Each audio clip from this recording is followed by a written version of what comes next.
We're now going to begin our discussion of long-run economic growth. And whenever I think about economic growth, I'm reminded of a famous quotation from Robert Lucas, the Nobel laureate at the University of Chicago, who said, once you start thinking about economic growth, it's hard to think about anything else. So let's start by discussing some facts about economic growth. Usually, economic growth is measured in terms of per capita income over very long periods. So you might average over, say, a decade or more. And the reason for this is that we want to try to distinguish between long-run facts about the economy and short-run facts, the short-run facts being things that occur over a business cycle. Now, the reason Lucas said what he said is because long-run economic growth is absolutely essential for an economy's well-being. And we're going to use this magic of compounding, this rule of 70, quite a bit to get some perspective on growth rates. And remember that that means that if an economy is growing at G% per year, then it doubles in size in 70 divided by G years. Now, in the United States, we have a long history of always feeling that our children are going to be better off than we were. And this feeling comes from the fact that we have had, in general, pretty healthy long-run economic growth. So here's some growth rates, 1950, of some of the advanced economies in the world. And a couple of examples that really jump out at you are, for example, where's my pen? There it is. If you look at Japan, in the 60s, Japan had this growth miracle, and it was growing at 9.24% per year during that decade on average.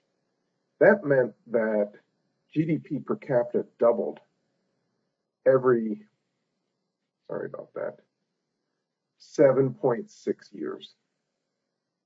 More recently, though, Japan has suffered from what's called the lost decade or two now. As you can see, in the 90s and 2000s, their growth rates were less than 1%. And when you're growing at 0.73, it takes you 76 years to double. So you can see the difference here. 76 years is almost 3 generations, whereas 7.6 years is about a third or a quarter of a generation.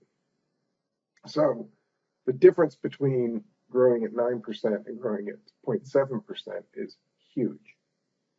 In the United States, the growth rates were less dramatic. In the 60s, which was a healthy period for us, it took 23 years for GDP per capita to double. So that's roughly a generation. But more recently, where we've had a recession in 2000, 2001, and then, of course, the most recent recession, our growth rate's even less than in Japan. And at this rate, it takes 106 years for GDP per capita to double. Now, in Latin America, the situation has been quite different. We've had some countries that for entire decades averaged negative growth rates. So if we look at, for example, Argentina, about negative 2%. In this case, it halves. GDP per capita halves in about 35 years. So in a little more than a generation, you're half as wealthy as you were before. In the case of Venezuela in the 80s, you can see that it shrunk at a rate of 3.4%, and that means that it takes roughly 20 years for GDP per capita to half.